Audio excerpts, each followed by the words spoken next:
अस्सलामुअलैकुम dear students, welcome to और Rahman maths academy. Student, आज की क्लास में एक्सरसाइज 9.4 डिस्कस करने वाले हैं। तो स्टूडेंट, इसका क्वेश्चन नंबर 1 देखें। कहता है what is the sum of the interior angle of decagon. Decagon ऐसी क्लोज फिगर को कहते हैं जिसकी 10 साइडेड होती हैं। ठीक है, 10 साइडेड क्लोज फिगर को हम कहते हैं डेकागन। कहते हैं कि फाइंड करें sum of the interior angle of decagon. Student, इसके सोल्यूशन पे आ जाओ। नंबर ऑफ साइज ऑफ डेकागन हमें पता है कि 10 होती हैं। अब sum of interior angle of decagon, ये आपने फार्मूला याद रख लेना है। इंटीरियर एंगल का जो फार्मूला होता है हमारे पास n-2 इंटू 180। ठीक है, अब n नंबर ऑफ साइड कितनी थी हमारे पास? 10 थी। n की जगह 10-2 मल्टीप्लाई 180। 10 में से 2 निकालें 8 और ये 180 ऐसे ही। अब 18 को 180 को अगर हम 8 से मल्टीप्लाई कराएं तो हमारे पास बनता है 1440 डिग्री। तो ये आ गया हमारे पास sum of interior angle of decagon. ठीक है स्टूडेंट्स, सेकंड पार्ट देखिए। स्टूडेंट कहते हैं calculate the measure of each interior angle of regular hexagon. आपने रेगुलर हेक्सागन का ईच इंटीरियर एंगल फाइंड करना है, यानी कि हर एंगल आपने बताना है कितने डिग्री का। फर्स्ट ऑफ ऑल आपको बताना चाहिए स्टूडेंट, नंबर ऑफ साइज ऑफ हेक्सागन होती है हमारे पास 6। ईच इंटीरियर एंगल हेक्सागन का फाइंड करने का फार्मूला होता है हमारे पास n-2 मल्टीप्लाई 180 ओवर n की जहाँ जहाँ n है उधर हम 6 पुट कर देंगे। 6-2 मल्टीप्लाई 180 और नीचे n की जगह 6। अब 6 में से 2 निकाले 4 मल्टीप्लाई 180 और ये 6 ऐसे ही। 4 को 180 से मल्टीप्लाई करवाएं तो 720 ओवर 6, इनको डिवाइड करवाएं तो हमारे पास 120 डिग्री आ गया। तो ईच एंगल जो हमारे पास हेक्सागन का होगा वो कितने डिग्री का होगा? 120 डिग्री का। अब स्टूडेंट थर्ड पार्ट देखो इसका। कहते हैं what is the each exterior angle of regular pentagon. Pentagon ऐसी क्रॉस फिगर को कहते हैं जिसकी 5 साइडें हों। कहते हैं what is the each exterior angle of regular pentagon.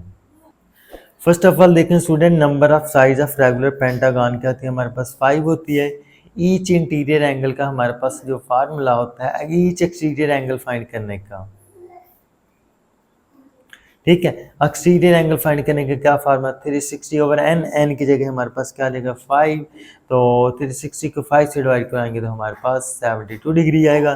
तो 100 पर वो यहाँ से हमने फाइंड कर लिया each exterior angle of regular pentagon किसके इक्वल होता है? 72 डिग्री के। अब स्टूडेंट इसके पार्ट नंबर 4 पे आ जाओ। कहता है if the sum of interior angle of polygon, हमारे पास एक पॉलीगॉन है जिसके इंटीरियर एंगल का सम ऑफ 1260 डिग्री। कहता है how many sides does the polygon है। बताओ कि इस पॉलीगॉन के कितनी साइड्स होंगी। तो बहुत सिंपल है ये भी। देखिए student, sum of interior angle of polygon है हमारे पास 1260 degree. Number of side of polygon हमने n फाइंड करना है। ठीक है, अब आपने ये फार्मूला याद रखना है। As sum of interior angle का फार्मूला था हमारे पास n-2 इंटू 180। तो स्टूडेंट देखो यहाँ पे ये जो सम ऑफ इंटीरियर एंगल है ना, ये क्वेश्चन में गिवन है 1260 इज इक्वल n-2 मल्टीप्लाई 180। अब 180 इधर मल्टीप्लाई हो रहा है, इधर जाके क्या होगा? इसके साथ डिवाइड हो गया। तो देखो स्टूडेंट, इसको 180 को इस पर डिवाइड करें तो 7 आ गया। n-2 है ना, 2 इधर माइनस हो रहा है, इधर आके प्लस आ गया। तो n की वैल्यू क्या आ गई हमारे पास? 9 आ गई। तो हमने साइड फाइंड कर ली। कितनी साइड आई हमारे पास? 9 साइड आई। ठीक है, अब स्टूडेंट क्वेश्चन नंबर 2 पे आ जाओ। कहता है इन अ पैरेललोग्राम, हमारे पास एक पैरेललोग्राम है जिसका नाम है ए बी सी और डी। उसमें कहता है कि जो मेजरमेंट ए बी है ना वो है 10 सेंटीमीटर, मेजरमेंट ए डी हमारे पास 6 सेंटीमीटर, और जो ए पॉइंट पे एंगल बन रहा है वो हमारे पास बन रहा है 45 डिग्री। यानी कि measurement angle B A D, A point पे एंगल बना है 40 डिग्री। कहते हैं calculate the area of A B C D, यानी कि जो पैरेललोग्राम है ना इसका हमने एरिया फाइंड करना है। स्टूडेंट इसके दो मेथड है सॉल्व करने के, एक बिल्कुल सिंपल मेथड है, एक थोड़ा सा डिफरेंट है। तो जो सिंपल मेथड है ना वो मैं करवाने लगा हूँ, जो अगर आप कमेंट में कहेंगे तो मैं दूसरा मेथड भी करवा दूंगा। अच्छा भी student, area of parallelogram A B C D हमारे पास है A B multiply A D multiply जो एंगल बन रहा था ना ए पॉइंट पे, वो आपने कहते हैं साइन 45 डिग्री। अब ए बी की वैल्यू क्वेश्चन में गिवन थी 10, ए डी की वैल्यू थी 6 और साइन 45 अगर आप देखें कैलकुलेटर पे तो ये हमारे पास होता है 1/√2। ठीक है, अब 10 को 6 से मल्टीप्लाई कराएं 60, 1/√2 को अगर डिवाइड करें कैलकुलेटर पे तो हमारे पास आता है 0.707। 60 को अगर इसके साथ मल्टीप्लाई करवाएं तो ये हमारे पास आ गया 42.42 स्क्वायर सेंटीमीटर। ठीक है स्टूडेंट्स, अब स्टूडेंट क्वेश्चन नंबर 3 पे आ जाए, कहता है in a parallelogram A B C D if measurement angle D A B, हमारे पास जो measurement angle D A B है ना, बेसिकली ए पॉइंट पे एंगल है। ठीक है, जो पॉइंट सेंटर पे होता है उस पे एंगल बनना 70 डिग्री। कहता है find the measures of all the other angle in the parallelogram. एक एंगल हमें गिवन है 70 डिग्री, कहते हैं इसके अलावा जितने एंगल है ना पैरेललोग्राम में उनको मेजर करो कि वो कितने कितने डिग्री के हैं। ठीक है स्टूडेंट्स, तो स्टूडेंट ध्यान से आपने बात को समझना है। ये हमारे पास एक पैरेललोग्राम है ए बी सी और डी, उसमें बता दिए कि जो ए पॉइंट पे एंगल बन रहा है ना वो 70 डिग्री का है।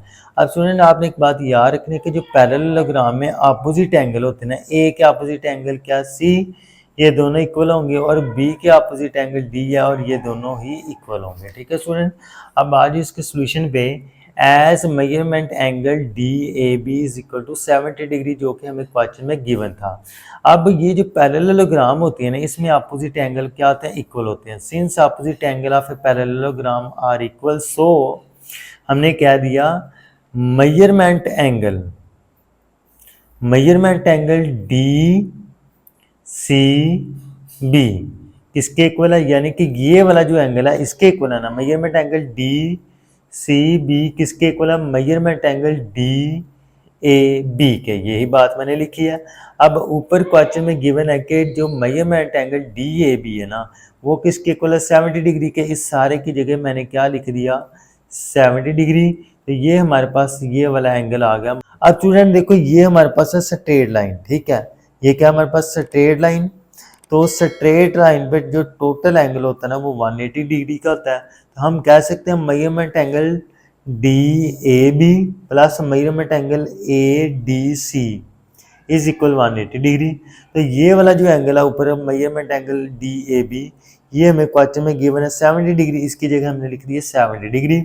अब ये 70 इधर प्लस हो रहा है इस साइड पे, ये क्या हो रहा है, इधर प्लस हो रहा है, दूसरी तरफ जाएगा तो ये क्या हो जाएगा, माइनस हो जाएगा। यानी कि 180 में से 70 निकालें तो ये आ गया हमारे पास 110 डिग्री। ठीक है स्टूडेंट, अब ये वाला जो डी वाला एंगल है ना, हमने ये निकाल लिया 110 डिग्री। अब ये वाला एंगल है, एक तो हमें डायरेक्ट पता है कि ये जो दोनों एंगल है ना बराबर होंगे, क्योंकि पैरेललोग्राम में जो अपोजिट एंगल होते हैं वो इक्वल होते हैं। अब यहाँ पे हम ये बात लिखेंगे मेजरमेंट एंगल, अब यहाँ पे हम ये बात लिखेंगे measurement angle A D C किसके इक्वल है, measurement angle C B A के। ठीक है, measurement angle A B C के। तो ऊपर देखो जो हमारे पास measurement angle A D C आया वो कितना है, 180 डिग्री, 110 डिग्री है ना। तो इसकी जगह हम क्या लिख देंगे, 110 डिग्री। यानी कि ये भी हमने प्रूव कर लिया कि measurement angle A B C, measurement angle A B C, ये भी कितना हमारे पास 110 डिग्री। तो यही स्टूडेंट हमने प्रूव करवाना था। तो स्टूडेंट देखो, इसके 4 एंगल फाइंड करने थे, ए बी सी डी, चारों हमने फाइंड कर लिए हैं। ठीक है, एक तो हमें गिवन था, एक ये हो गया, एक ये वाला हो गया और एक ये वाला हो गया, measurement angle A B C. तो स्टूडेंट आज की क्लास में हम इतना ही पढ़ेंगे। वीडियो अच्छी लगी इसको लाइक शेयर और चैनल को सब्सक्राइब कीजिए। ओके, अल्लाह हाफिज़, फिर मिलेंगे अगली वीडियो में।